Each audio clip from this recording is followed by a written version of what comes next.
So good morning, Jim. Jim is manager at Allo Fiber in charge of their support organization, technical support organization, which these days in any organization is pretty challenging.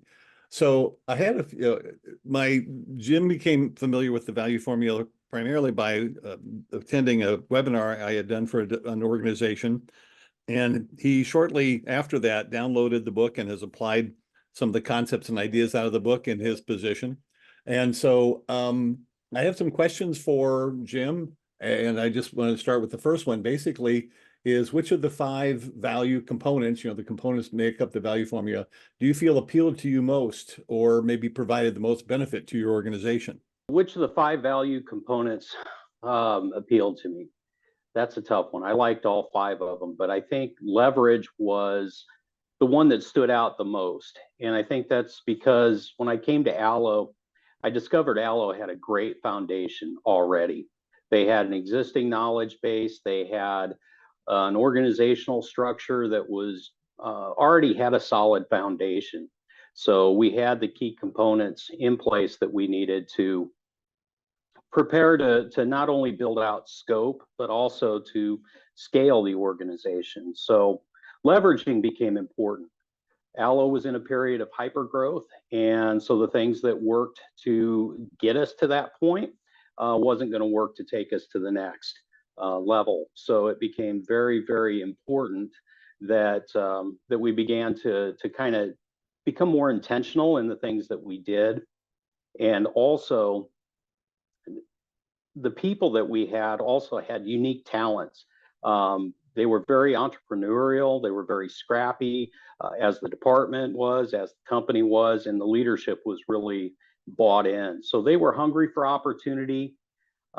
Leadership was ready to do whatever was necessary to scale, and bringing me in, those existing processes were, as I said, a great foundation, a launch point really to everything else that we did. And while every aspect of the acronym value came into play, I would say leverage was definitely the big one for me, because it was a great organization to walk into. Excellent. It's nice, and that's actually a great point. Is that the concept, the model, with the vision, alignment, leverage, uniqueness, and execution, are for different organizations at different points. And as you said, the foundation was there. You were wanting to take it beyond that. So what was it that appealed to you about it, or what made, in your mind, the value formula unique in its approach that made it effective for you? Goodness. Well, the acronym itself, for starters, I'm one of those people that are automatically drawn to frameworks and models because they really do help me visualize information.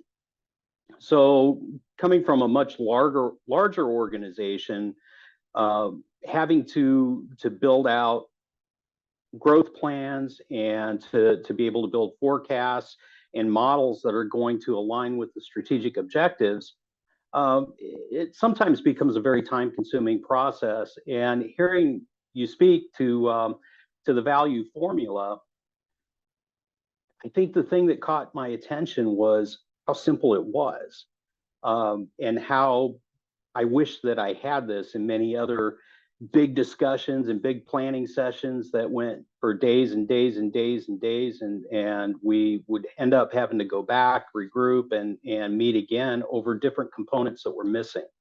With the value formula, everything in vision, alignment, leverage, uniqueness, execution, it was all right there. It's a complete planning framework, if you will, and that's kind of how I use it. Once I became aware of it, I downloaded the book and read your thoughts a little more with a little more detail than was in the webinar.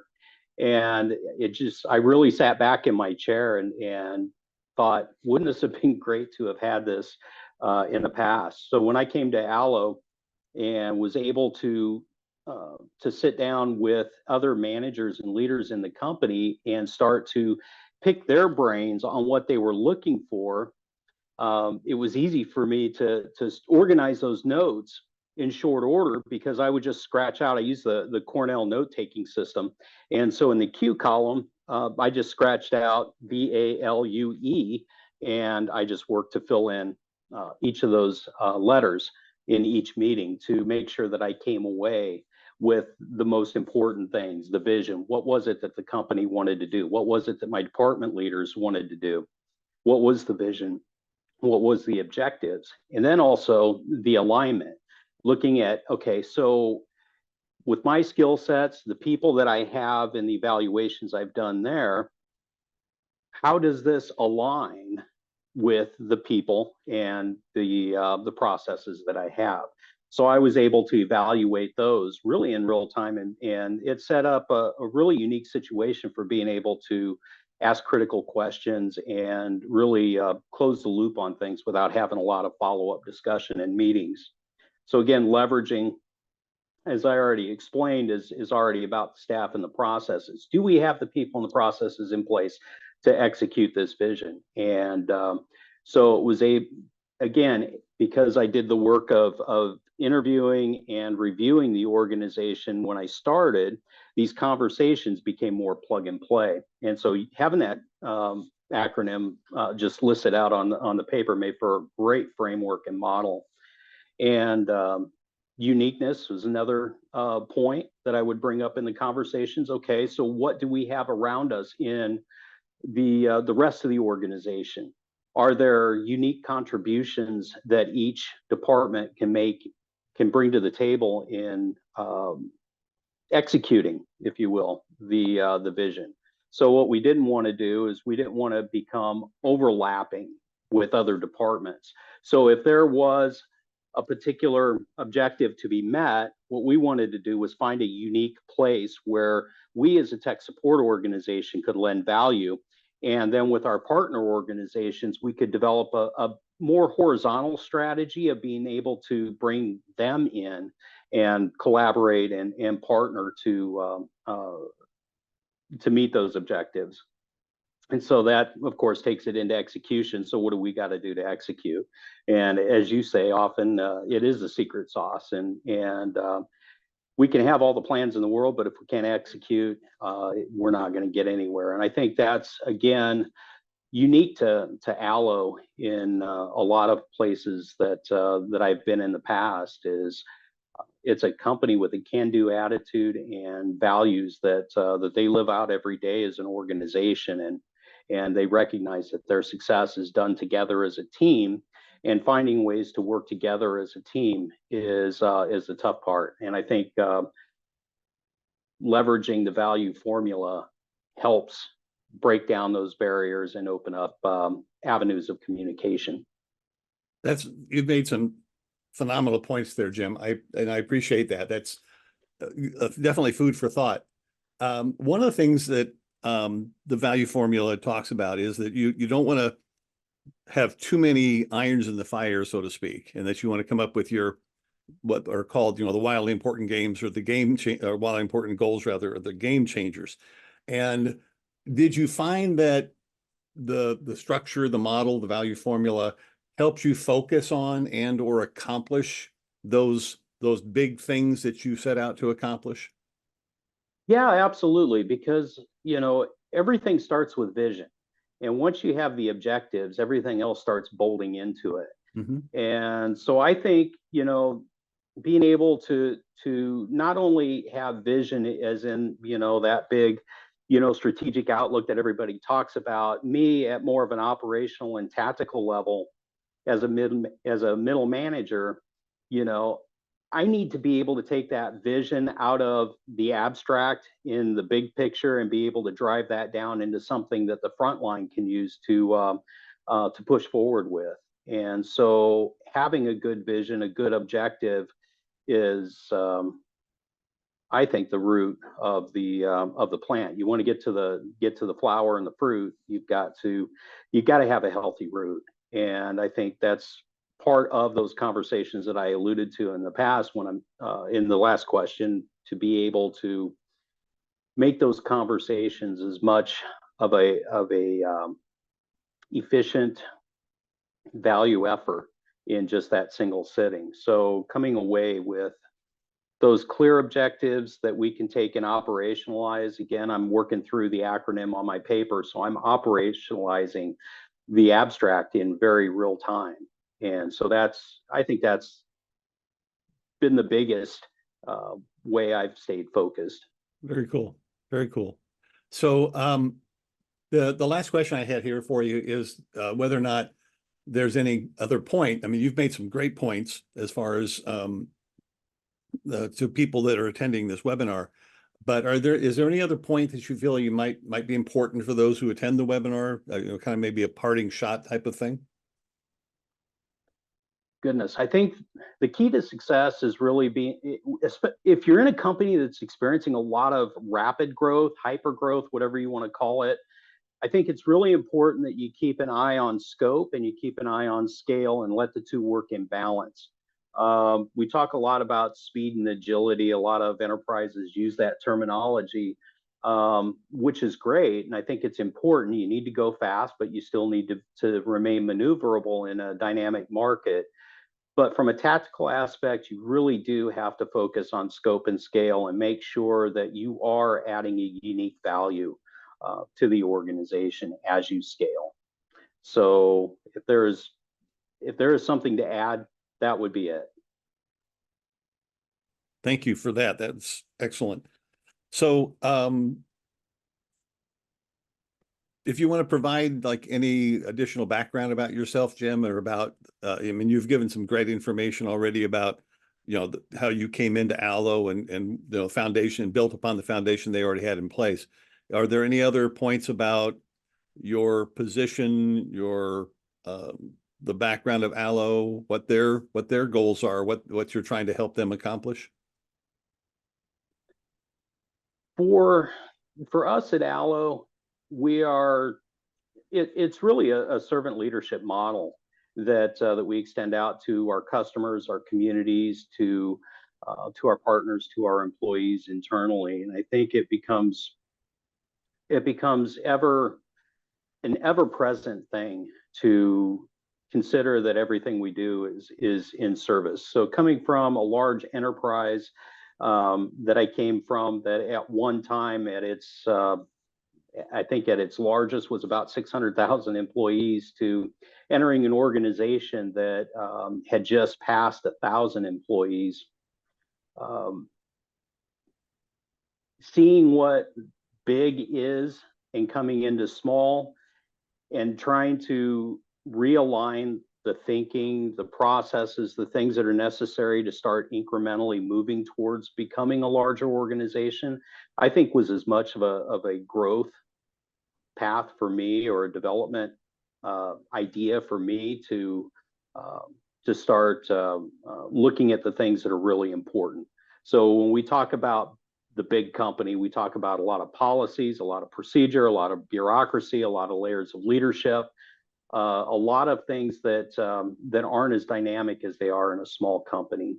And again, I became a fan of the value formula because it took the complex and made it very simple. And so adding that into my day-to-day approach really helped bring me from that enterprise thinking down to a more realistic, smaller company type thinking, to be able to embrace values that a company really believes in. It's not just something that's part of their marketing collateral that goes out there because that's what the customer expects, but a company that is actually built on these values and being able to become single focused on one, internalizing those values, and then taking those values and start working on that scope and scale. And that's where, I was really blessed to have the value formula at the ready. So it was one of many things that I learned during the pandemic in utilizing all my time off. And I think it's probably the one that bubbled to the top that made the most difference in my transition from being a part of a large enterprise to a smaller organization. Okay, thank you. That's great insights.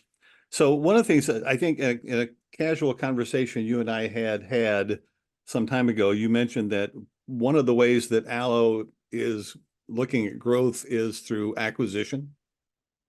And have you found that having the value formula and the model that it kind of represents, has that helped in any acquisitions or mergers of organizations? This is kind of, Gosh, yeah, a little off script, but I just wanted to ask if that, because that was something I was kind of curious about. yeah, it actually has, because everything I did to build out the team, I came in to Allo not being very familiar with this industry, with telecommunications. So coming from enterprise IT into telecommunications was quite a jump. So having that framework really helped me adapt and focus in on the things that were important so that we could begin building out, our OKRs, things that we needed to get done to be able to be successful with building out that scale. In the acquisition space, I'm finding it's the same thing. As we're having that conversation, what's the objective? What's the vision? And again, just building out from vision to execution helps break down those great big unknowns into something a little bit more manageable that we can work with in real time. And I think that's been the real important contribution also of this framework in the acquisition space.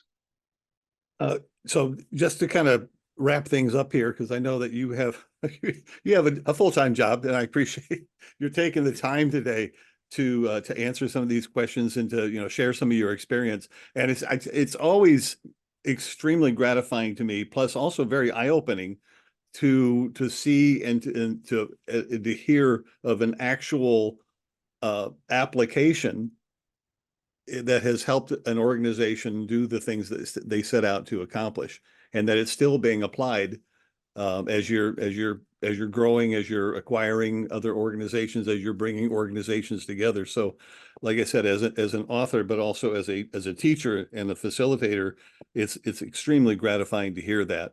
I don't often get to thank the people that were kind of instrumental.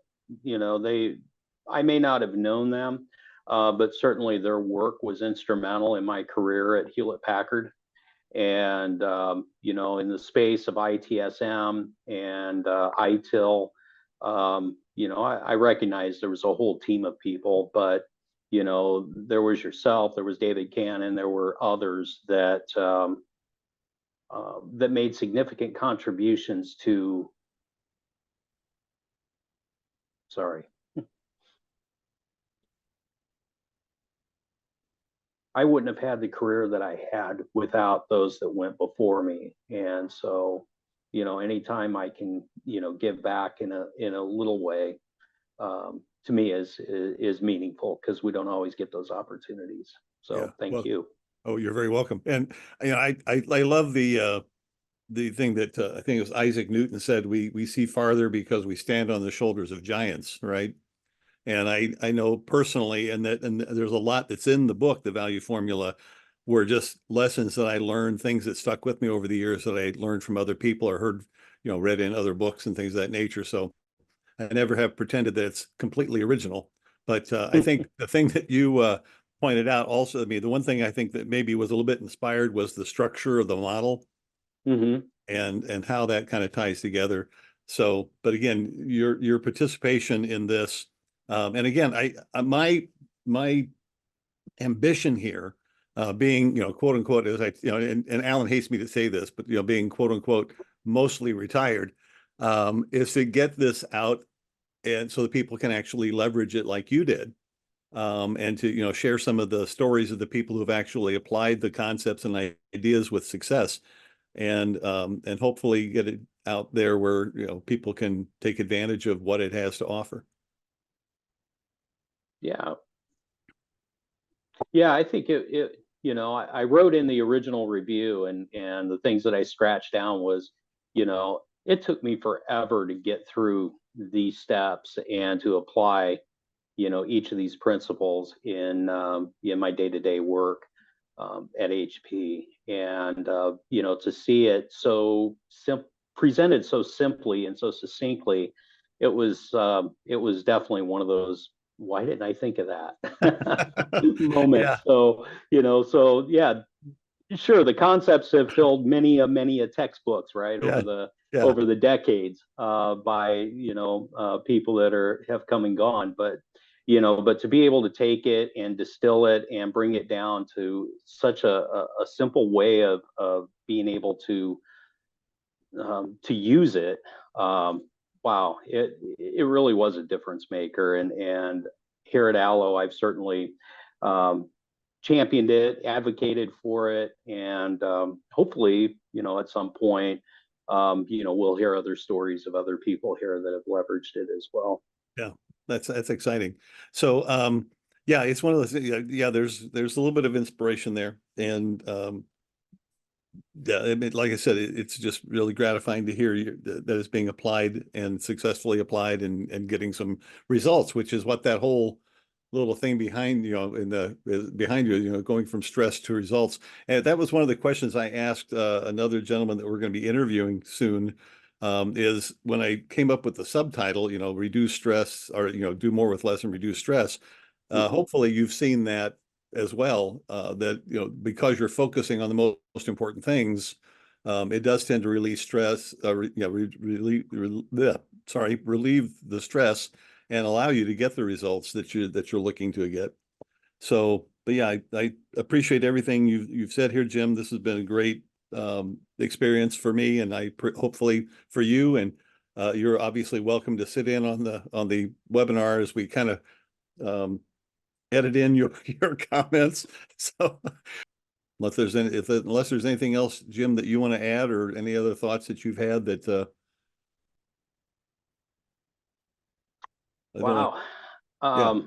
Yeah. I will say, and it may be worth offering up, and I think Alan brought it up on Monday, was, what were some of the outcomes that we achieved using the value formula. And I think, we get to a place to where we're looking at check boxes all the time. We're looking at, being able to plug in the cells of a spreadsheet and to build our plans. But I think, when we start to look at outcomes, they're not so easy to measure.